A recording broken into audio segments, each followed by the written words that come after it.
आएगी तो फिर धर्म फिर भी काम आएगा। बाबा साहब ने कहा है उसी भाषण में जहां व्यवस्था की बात हो रही है कि भारत के इतिहास में इस बात का चित्रण मिलता है कि धर्म सत्ता का स्रोत है। धर्म कौन सी सत्ता का? केवल राजनीतिक सत्ता की बात नहीं कर रहा हूं, ये सारी सत्ता धर्म से निकलती हैं। अगर समाज मजबूत बनता है तो बुनियाद में धर्म खड़ा होता है। दूसरी व्यवस्था के लोग धर्म कह सकते हैं, मैं बौद्धों की व्यवस्था में धर्म की बात कर रहा हूं। दुनिया के सारे कारोबार भी धर्म से चलते हैं। एक छोटा सा उदाहरण दे रहा हूं। एक बार आरक्षण का मसला चला। हीरो होंडा ग्रुप के जो चेयरमैन थे मिस्टर प्रेम मुंजाल, उसने मना किया कि हम अपनी गुणवत्ता को प्रभावित नहीं करेंगे, इसलिए हम प्राइवेट सेक्टर में आरक्षण नहीं दे सकते। उसके बाद मिस्टर के बजाज ग्रुप का चेयरमैन, उसने कहा कि हमें अंतर्राष्ट्रीय स्तर पर प्रतिस्पर्धा करनी पड़ती है, इसलिए हम गुणवत्ता के साथ समझौता नहीं करेंगे और हम आरक्षण नहीं देंगे। और कईयों के नाम है, मैं ज्यादा नहीं बताना चाहता, इतना कहना चाहता हूं। जब हमें पता लग गया कि हीरो होंडा ग्रुप का आदमी चेयरमैन, हीरो होंडा का मालिक हमें आरक्षण नहीं देता, बजाज ग्रुप का मालिक हमें आरक्षण नहीं देता, तो उसकी मोटरसाइकिल खरीदने का बहिष्कार क्यों नहीं करते हम लोग? एक बार मुझे कार के टायर बदलवाने थे। मैंने मेरे साथी को कहा जाओ अपोलो वाले के पास जाओ। वो अपोलो वाले के पास चले गए, 4 टायर देखे, भाव पूछा और मेरे को फोन किया और मैं वहां गया। मैंने जाते ही अपने मित्र को डांटा। मैंने कहा कि तुमने कौन सा टायर चुना है? उसने कहा कि हमने अपोलो चुना है। मैंने कहा कि अपोलो का मालिक तो आरक्षण देता ही नहीं है, क्योंकि मालिक ने भी घोषणा की थी, वो एक जाति विशेष का है, उसने अपनी जाति की विशेष के लोगों को आरक्षण देने की बात कही थी।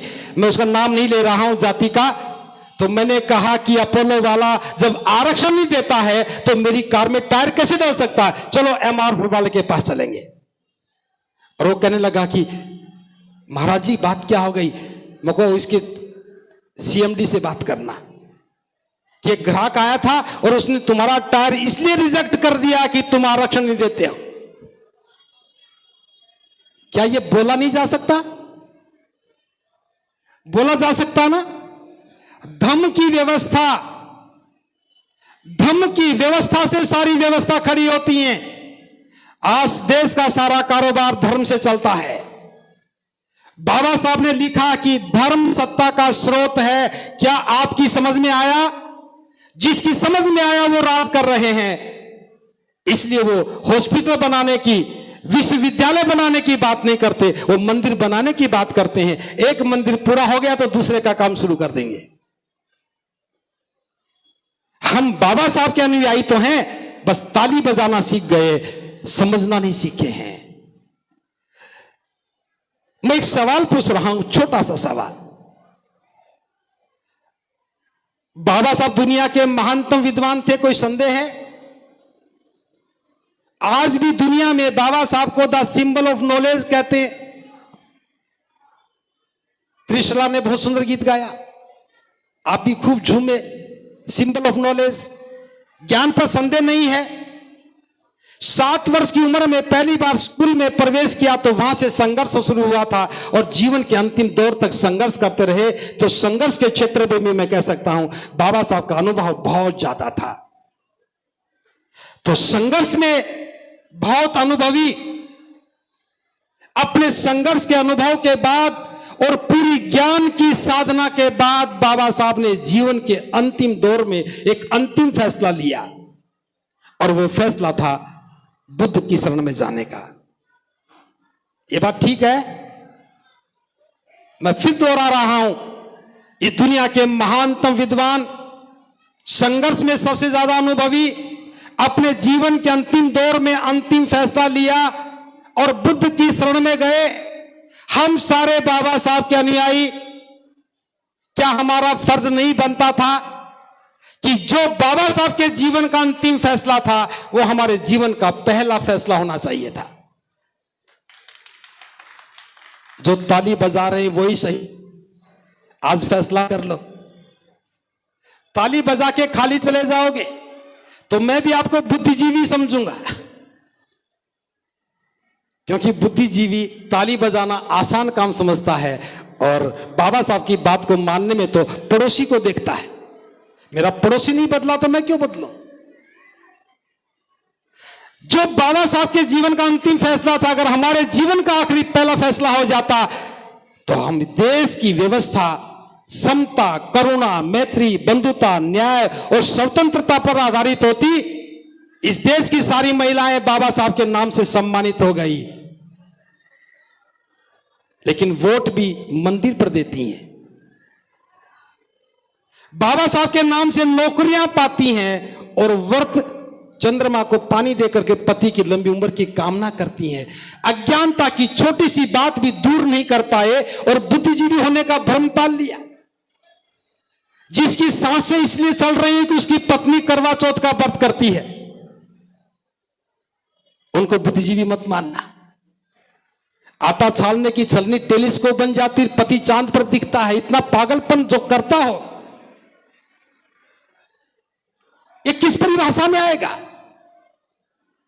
हम अज्ञानता को छोड़ नहीं पा रहे, अंधविश्वास को तोड़ नहीं पा रहे। राजनीति की बात करते तो हम बुद्धिजीवी बन जाते हैं। चुप हो, बोलो मत, बाबा साहब की जयंती बोलो मत, मत बोलो, सब चला जाएगा। बोलना सीखो।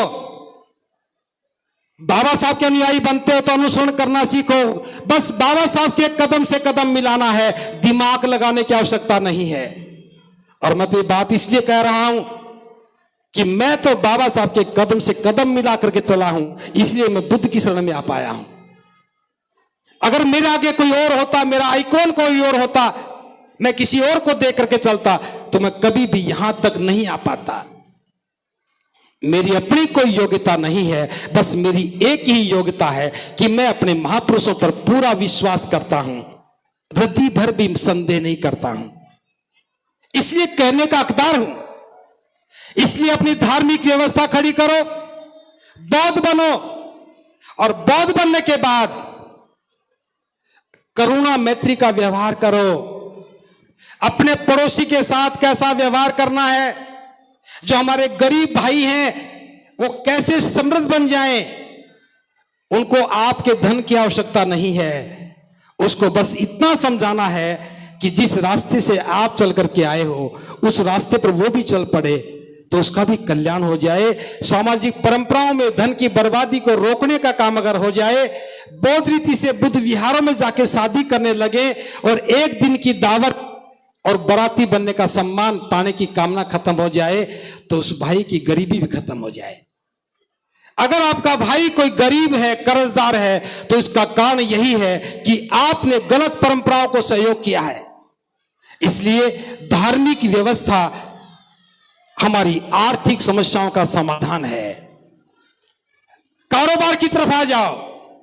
आरक्षण तो कोई और देने वाला है, लेकिन कारोबार की इजाजत किसी से नहीं लेनी है। जिस घर में आप रहते हो, नीचे के माले पर दुकान बनाओ, ऊपर मकान बनाओ, नीचे दुकान ऊपर मकान बनाओ और एक भाईचारा कायम करो। हर व्यक्ति कहेगा जब मेरे बौद्ध भाई की दुकान है तो मैं अपने बौद्ध भाई से खरीदूंगा। छोटा भाई दुकानदार तो बड़ा भाई खरीदार, और बड़ा भाई दुकानदार तो छोटा भाई खरीदार। ये भाईचारा कायम बनेगा तो हमारी आने वाली संतानों को रोजगार मिलेगा। आप बड़े बड़े कारोबार करोगे, जाति की बुनियाद से दूर होकर के धर्म के आधार पर आप कारोबारी बनोगे, तो इससे चारों व्यवस्थाएं खड़ी होंगी। सामाजिक व्यवस्था बनेगी, जातियां टूटेंगी, समाज जुड़ेगा तो सामाजिक व्यवस्था बनेगी। सामाजिक व्यवस्था के साथ आर्थिक व्यवस्था खड़ी होगी, आर्थिक व्यवस्था के साथ राजनीतिक आंदोलन भी खड़ा होगा और उसके साथ धर्म की सत्ता भी खड़ी होगी। और मैं बताना चाहता हूं, जब धर्म की सत्ता खड़ी होगी, धर्म की व्यवस्था बनेगी तो हमारा जीवन बचेगा। क्योंकि हम शराबी हो गए, हम जुआरी हो गए, अज्ञानता में जी रहे हैं, अंधविश्वास में जी रहे हैं, कर्ज की जिंदगी जी रहे हैं। ये धर्म से आया है। धर्म में आते ही हमारा जीवन बचेगा। अगर राजनीतिक व्यवस्था खड़ी कर ली तो अधिकार बचेंगे, राजनीतिक व्यवस्था से हमारा अधिकार बचेंगे। अगर सामाजिक व्यवस्था खड़ी कर ली तो हमें ज्ञान मिलेगा, हम अज्ञानता से दूर होंगे और हमारा मनोबल ऊंचा होगा। और अगर आर्थिक सत्ता पर हमने काम किया तो फिर हम समृद्ध हो जाएंगे, सुखी हो जाएंगे और हमारा जीवन सुंदर हो जाएगा। ये चारों व्यवस्थाएं बनाने के लिए किसी से अनुमति लेने की आवश्यकता नहीं है। ये सेमिनार समाज की दिशा को तय करने के लिए है। मैं आयोजकों को साधुवाद ज्ञापित कर रहा हूं। विषय बहुत सुंदर चुना, वक्ता भी बहुत अच्छे चुने, विद्वान वक्ता चुने, और मैं देख रहा हूं श्रोता भी बहुत अच्छे हैं, जो इतनी डांट खाने के बाद भी बुरा नहीं मान रहे। क्योंकि निर्माण का दौर इसी रूप में गुजरता है। जो कुछ बनाता है वो इसीलिए नहीं डांटता कि उसका कोई स्वभाव है, वो इसलिए कहता है कि गलतियां ना हो जाएं।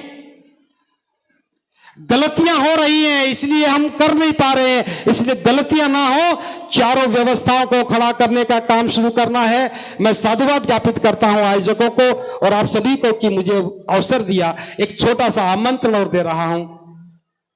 18 मार्च को आगरा में एक धम्म कारवां आयोजन होता है। बाबा साहब डॉक्टर अंबेडकर 1956 में 18 मार्च के दिन आगरा में आए थे और उन्होंने हमें बहुत महत्वपूर्ण संदेश दिया था। वो संदेश समाज के लिए दिशा देने वाला था। उन्हीं के भाषण को आधार बना करके बाबा साहब ने कहा था कि मैंने जो काम किया है, ये सुरक्षा का तंबू खड़ा किया है, मैं उसका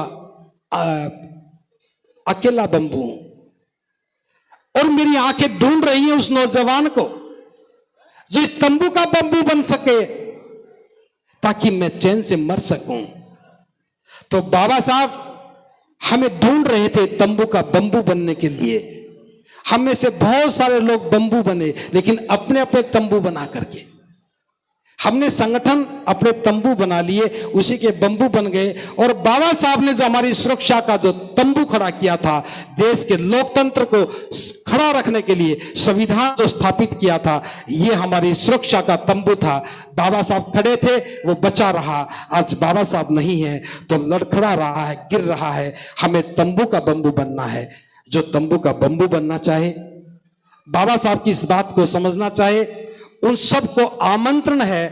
18 मार्च को सुबह 10 बजे आप GIC मैदान आगरा में आप आएंगे, उस कार्यक्रम का हिस्सा बनेंगे तो हमें खुशी होगी कि आपने हमारे आमंत्रण को स्वीकार किया। ये आयोजन आपका है, मेरा कोई आयोजन नहीं है। मैं तो उस आयोजन का भी एक छोटा सा हिस्सा ही हूं। तो आपको आयोजक मंडल की ओर से, धम्म कारवां आयोजन समिति की ओर से मैं आमंत्रण दे रहा हूं।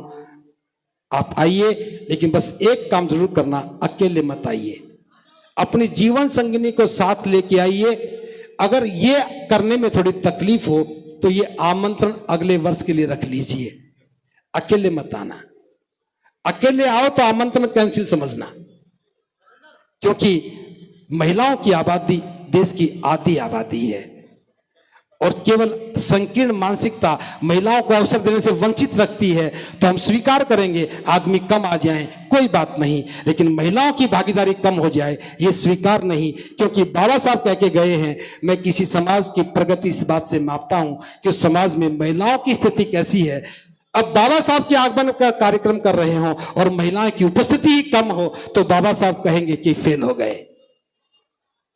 तो बेहतर है हम पास हों, प्रयास ठीक करें। आप अपने जीवन संगिनी के साथ आइए, आपको आमंत्रण है। और अगर नहीं लेके आ सकते तो अगली वर्ष प्रयास कीजिए, इस वर्ष कैंसिल कीजिए। आपका बहुत बहुत साधुवाद। सबका मंगल हो।